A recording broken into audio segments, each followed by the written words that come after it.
2026 সালের বিধানসভা নির্বাচনে রাজ্যে একলা চলার নীতি গ্রহণ করেছে জাতীয় কংগ্রেস। তাই নির্বাচনের প্রাক্কালে রাজ্যের নির্বাচনী প্রস্তুতি খতিয়ে দেখতে রাজ্যে এলেন জাতীয় কংগ্রেসের একাধিক পর্যবেক্ষক। বৃহস্পতিবার এআইসিসির পর্যবেক্ষক হিসাবে মালদায় আসেন কংগ্রেস নেতা সুদীপ রায় বর্মন, শাকিল আহমেদ খান ও প্রতাপ যোশী। তারা মালদায় এসে মালদা শহরের স্টেশন রোড এলাকায় অবস্থিত কংগ্রেস নেত্রী মৌসম নূরের দলীয় কার্যালয়ে জেলার নির্বাচনী প্রস্তুতি নিয়ে বৈঠক করেন। বৈঠকে এআইসিসির 3 পর্যবেক্ষক ছাড়াও হাজির ছিলেন জেলা কংগ্রেস সভাপতি ঈসা খান চৌধুরী, কংগ্রেস নেত্রী মৌসম নূর, কংগ্রেস নেতা মুস্তাক আলম, ভূপেন্দ্রনাথ হালদার সহ অন্যান্যরা।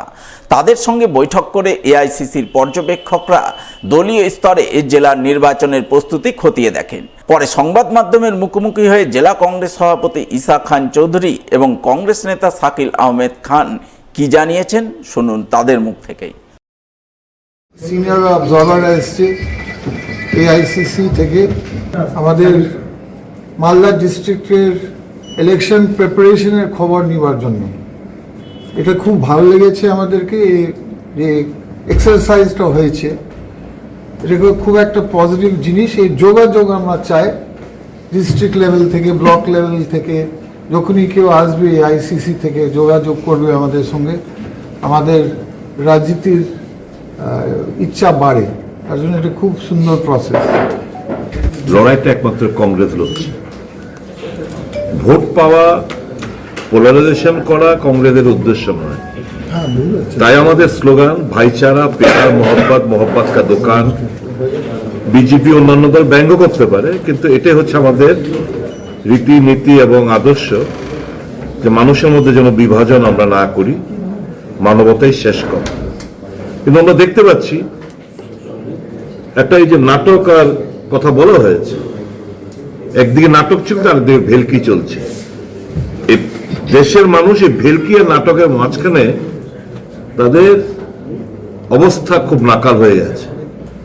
এই কথাটা এই কারণে বলছি, যখন গণতন্ত্র পীঠস্থান পার্লামেন্টে যখন কথা বলতে দেওয়া হয় না, যখন স্পিকারের বিরুদ্ধে অনাস্থা আনা হয়, তখন বিজেপি না বেকায়দায় পড়ে যায়, তৃণমূলের সাংসদরা এতে সই করে না।